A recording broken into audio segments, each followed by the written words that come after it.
ದಕ್ಷಿಣ ಕನ್ನಡ ಮತ್ತು ಉಡುಪಿ ಜಿಲ್ಲೆಯಲ್ಲಿ ಆಚರಿಸಲಾಗುವಂತಹ ಸಿರಿ ಜಾತ್ರೆಯ ಕಾಲ ತುಳುವಿನ ಸುಗ್ಗಿ ತಿಂಗಳು.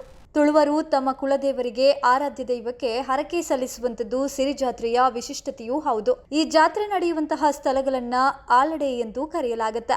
ತುಳುನಾಡಿನಲ್ಲಿ ಸುಮಾರು 80ಕ್ಕೂ ಹೆಚ್ಚು ಸಿರಿ ಆಲಡೆಗಳಿವೆ ಎನ್ನುವಂಥದ್ದು ಒಂದು ಅಂದಾಜು.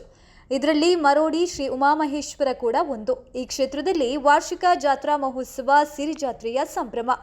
ಪಶ್ಚಿಮಘಟ್ಟದ ತಪ್ಪಲಿನಲ್ಲಿ ಹಸಿರು ಕಾನನಗಳ ಮಧ್ಯೆ ಕಂಗೊಳಿಸ್ತಾ ಇರುವ ಈ ಪುಣ್ಯಕ್ಷೇತ್ರ ಇದೀಗ ಪ್ರವಾಸಿಗರ ಆಕರ್ಷಣೀಯ ತಾಣವಾಗಿದೆ. ಅಜೀರ್ಣಾವಸ್ಥೆಯಲ್ಲಿ ಈ ದೇವಾಲಯವನ್ನ 4 ವರ್ಷಗಳ ಹಿಂದೆ ಊರ ಪರವೂರ ಭಕ್ತರ ಸಹಕಾರದಿಂದ ಸುಮಾರು 1.5 ಕೋಟಿ ರೂಪಾಯಿ ವೆಚ್ಚದಲ್ಲಿ ಸಂಪೂರ್ಣವಾಗಿ ಶಿಲಾಮಯವಾಗಿ ನವೀಕರಿಸಲಾಗಿದೆ.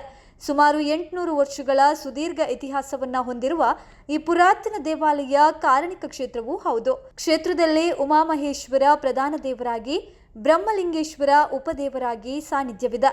ಅಲ್ಲದೆ ನಾಗಬ್ರಹ್ಮ, ರಕ್ತೇಶ್ವರಿ, ನಂದಿ, ಕ್ಷೇತ್ರಪಾಲರನ್ನ ಒಳಗೊಂಡ ಪಂಚ ಸಾನ್ನಿಧ್ಯವೂ ಇಲ್ಲಿದೆ. ಜೊತೆಗೆ ಸಿರಿಕುಮಾರ, ಅಬ್ಬುಗದಾರಗ, ನಂದಿಗೌನ ಮುಂತಾದ ಶಕ್ತಿಗಳು ಒಂದೇ ಕ್ಷೇತ್ರದಲ್ಲಿ ನೆಲೆಯಾಗಿರುವಂಥದ್ದು ಮತ್ತೊಂದು ವಿಶೇಷ. ನಾಡಿನ ಸಾವಿರಾರು ಕುಟುಂಬಗಳಿಗೆ ಆಲಡಿ ಕ್ಷೇತ್ರವಾಗಿರುವ ಈ ದೇಗುಲಕ್ಕೆ ಭಕ್ತರು ಹರಕೆ ಹೊತ್ತು ಬಂದರೆ ಕಷ್ಟ ಕಾರ್ಪಣ್ಯಗಳಿಗೆ ಪರಿಹಾರ ಸಿಗ್ತದೆ ಎಂಬ ಪ್ರತೀತಿ ಇದೆ.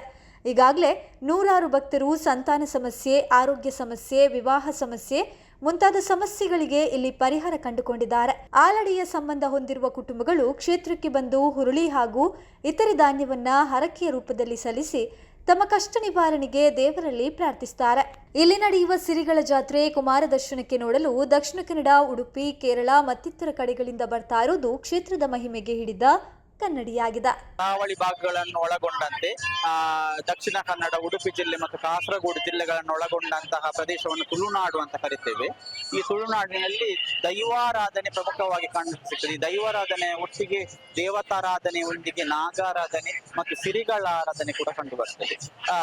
ಈ ಸಿರಿಗಳ ಆರಾಧನೆಯ ಕ್ಷೇತ್ರದಲ್ಲಿ ಪ್ರಮುಖ ಪಾತ್ರವನ್ನು ವಹಿಸುತ್ತದೆ ಈ ದಕ್ಷಿಣ ಕನ್ನಡ ಜಿಲ್ಲೆಯಲ್ಲಿರುವಂತಹ ಮರೋಡಿ ಉಮಾಮಹೇಶ್ವರ ದೇವಸ್ಥಾನ. ಈ ಸಿರಿಗಳು ಯಾರಂತ ಹೇಳಿದ್ರೆ, ಪುರಾತನ ಕಾಲದಲ್ಲಿ ತುಳುನಾಡು ರಾಜಧಾನಿ ಅಂತ ಕರೆಯಲ್ಪಡ್ತಿತ್ತು.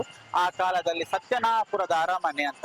ಆ ಸತ್ಯನಾಪುರದ ಅರಮನೆ ಅರಸು ಯಾರು ಅಂತ ಕೇಳಿದ್ರೆ ಬೆರ್ಮಾಳ್ವರು. ಈ ಬೆರ್ಮಾಳ್ವರಿಗೆ ಸಂತಾನ ಇಲ್ಲ. ಇವರಿಗೆ ಸಂತಾನ ಇಲ್ಲದಿರುವಂತಹ ಕಾಲದಲ್ಲಿ ಇವರ ರಾಜ್ಯ ಕೋಶ ಸಂಪತ್ತುಗಳೆಲ್ಲ ನಷ್ಟ ಆಗಿ ಹೋಗ್ತದೆ ಅಂತ ಹೇಳುವಂತ ಕಾಲದಲ್ಲಿ ಅವರು ಅವರ ಏಳದ ಏಮಲಗುಂಡಕ್ಕೆ ಹೋಗಿ ಕಡೆಕಣ್ಣಿನಲ್ಲಿ ಕೊಡಿದುಕ್ಕ ಬಿಡ್ತಾರೆ ಅಂತ. ಅವರು ಕಣ್ಣೀರನ್ನು ಸುರಿಸುವಂತಹ ಕಾಲದಲ್ಲಿ ಇವರ ಕಣ್ಣೀರು ಅವರ ಆದಿ ಆಲಡೆಯಾದಂತಹ ಬಡಕಾಯಿ ಬಾರಿ ಲಂಕೆಲೋಕನಾಡು ಕೊಡಿಮರ ತಡಿನೆರೆಳಿತ್ತಿನ ಬೆರ್ಮೆರು ಅಂತ ಹೇಳುವಂತಹ ಶಕ್ತಿಯ ಪಾದಕ್ಕೆ ಹೋಗಿ ಗೆಂಡದ ಬರ್ಸ ಅಂತ ಹೇಳ್ತಾರೆ. ಅಂದ್ರೆ ಮಳೆಯಾಗಿ ಅದು ಹೋಗಿ ಸುರಿತದೆ. ಈ ಮಳೆಯಾಗಿ ಹೋಗಿ ಸುರಿದಂತಹ ಸಂದರ್ಭದಲ್ಲಿ ಇದು ಯಾರು ಧರ್ಮಾತ್ಮನ ಕಣ್ಣೀರು ಬಂದು ನನ್ನ ಪಾದಕ್ಕೆ ಸೋಕಿದ್ದು ಅಂತ ಹೇಳಿ ಆ ಬೆರ್ಮರು ಶೋಧನೆಗೆ ಇಳಿತಾರೆ.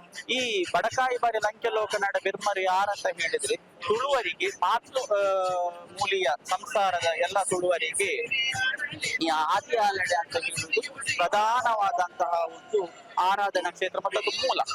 ಈ ಮೂಲ ಆರಾಧನಾ ಕ್ಷೇತ್ರಗಳಲ್ಲಿ ಬೆರ್ಮೆರಿ, ಲೆಕ್ಕೇಸಿರಿ, ನಂದಿಗೋಣ, ನಾಗ, ಕ್ಷೇತ್ರಪಾಲ ಮೊದಲಾದ ಶಕ್ತಿಗಳನ್ನ ಆರಾಧನೆ ಮಾಡ್ತಾರೆ. ಈ ಅಜ್ಜರು ಯಾರಿರ್ತಾರೆ ಬೆರ್ಮಾಲವರು, ಅವರಿಗೆ ಪ್ರಧಾನ ಆಲಡೆಯಾಗಿ ಬಡಕಾಯಿ ಬಾರಿ ಲಂಕೆಲೋಕನಾಡು ಇರ್ತಾರೆ. ಅವರು ಒಕ್ಕೆಲು ಸೊಕ್ಕೆಲುಗಳನ್ನೆಲ್ಲ ಸೇರಿಸಿಕೊಂಡು ಬಂದಂತ ಬೆರ್ಮರು ಬ್ರಾಹ್ಮಣ ರೂಪದಲ್ಲಿ ಬಂದಿರ್ತಾರೆ. ಅವರು ಇವರಿಗೆ ನಿರ್ದೇಶನ ನೀಡಿದ ರೀತಿಯಲ್ಲಿ ಬಡಕಾಯಿ ಬಾರಿ ಲಂಕೆಲೋಕನಾಡು ಆಲಡೆಯನ್ನು ಜೀರ್ಣೋದ್ಧಾರ ಮಾಡ್ತಾರೆ. ಇವರು ಜೀರ್ಣೋದ್ಧಾರ ಮಾಡಿದಂತಹ ಸಂದರ್ಭದಲ್ಲಿ ಇವರ ಪಚ್ಚಡೆ ಅಂದ್ರೆ ಶಲ್ಯಕ್ಕೆ ಒಂದು ಸಿಂಗಾರದ ಪುಷ್ಪವನ್ನು, ಅಡಿಕೆಯ ಪುಷ್ಪ ಉಂಟು, ಅದನ್ನು ಕೊಟ್ಟು ಅಲ್ಲಿ ಅವರಿಗೆ ಪ್ರಸಾದ ರೂಪವಾಗಿ ಅಲ್ಲಿ ಬೆರ್ಮರು ಕೊಡ್ತಾರೆ.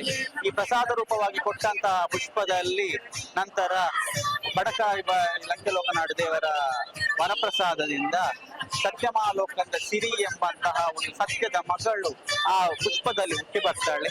ಈ ಸಿರಿ ಆರಾಧನೆಯಲ್ಲಿ ಪ್ರಧಾನ ಭೂಮಿಕೆಯಲ್ಲಿ ಕಾಣಸಿಗುವಂತಹ ಸಿರಿಯ ಮೂಲ ಕಥೆ ಇದು.